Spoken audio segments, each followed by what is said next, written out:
आज आपण बनवणार आहे ओल्या तुरीच्या दाण्यांची आमटी.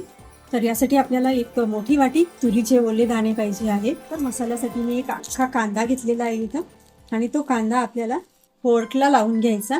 त्यानंतर एक अख्खा लसूण घेतलेला आहे, गॅसवर भाजून घ्यायचा आहे. आता हा कांदा आणि लसूण भाजून होतो तिथपर्यंत आपल्याला हे जे तुरीचे दाणे आपण घेतलेले आहे हेही भाजून घ्यायचे आहे.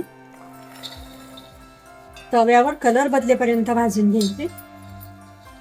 तुरीचे जे ओले दाणे आहेत ते आपण याप्रमाणे भाजून घेतलेले आहेत.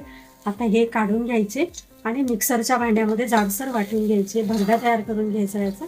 आता आपण तुरीचे दाणे भाजून घेतलेले आहे. त्याच तव्यामध्ये थोडं तेल घालायचं आणि त्यामध्ये थोडे सुक्या खोबऱ्याचे काप आपल्याला भाजून घ्यायचे.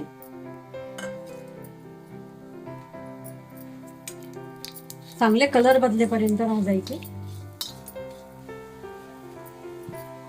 त्यामध्ये थोडंसं जिरं घालायचं, गॅस बंद करायचा आणि हे भाजून घेतलेलं खोबरं हेही आपल्याला काढून घ्यायचं होतं. तर यामध्ये कोथिंबीर भाजून घ्यायची, 1 चमचा धनेपूड तीही भाजून घ्यायची आणि काढून घ्यायची मिक्सरच्या भांड्यामध्ये. कांदा आणि लसूण भाजून घेतलेला आहे. या कांद्या लसूणची देखील साल काढून घ्यायची आहे थोडी, तोही मिक्सरच्या भांड्यामध्ये घालायचं. यामध्ये आधी खोबरं, जिरं, लसूण, कोथिंबीर आणि धनेपूड घातलेली आहे.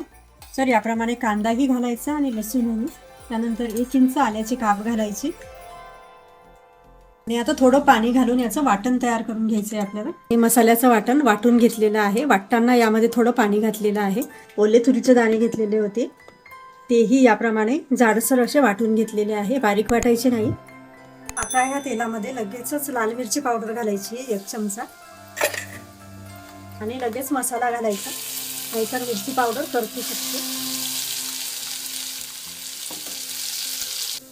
मिरची पावडर घातल्यावर लगेच मसाला घालायचा, नाहीतर गरम तेलामध्ये मिरची पावडर जेव्हा आपण घालतो तर ती करपण्याची शक्यता असते.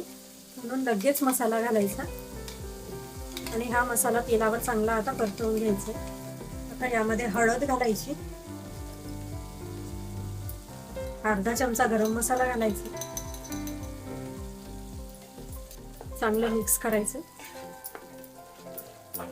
मसाला चांगला परतवून झालेला आहे. आता यामध्ये 1 लाल टोमॅटो घालायचा आणि टोमॅटो मऊ होईपर्यंत परतवून घ्यायचा आहे. थोडं झाकण ठेवायचं म्हणजे टोमॅटो पटकन मऊ होईल. गॅसची फ्लेम स्लो ठेवायची.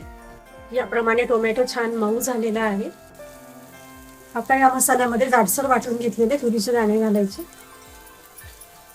1 मिनिटासाठी मिक्स करायचे. गरम करून घेतलेलं पाणी घालायचं, मीठ घालायचं चवीनुसार आणि आता 1 ते 2 उकळी काढून घ्यायची आहे. तर याप्रमाणे 5 ते 7 मिनिटं झालेली आहेत आणि छान अशी ही ओल्या तुरीच्या दाण्यांची आमटी बनवून तयार झालेली आहे. यामध्ये कोथिंबीर घालायची, छान दाटपणाही येतो हिला. याप्रमाणे बघू शकता आपण.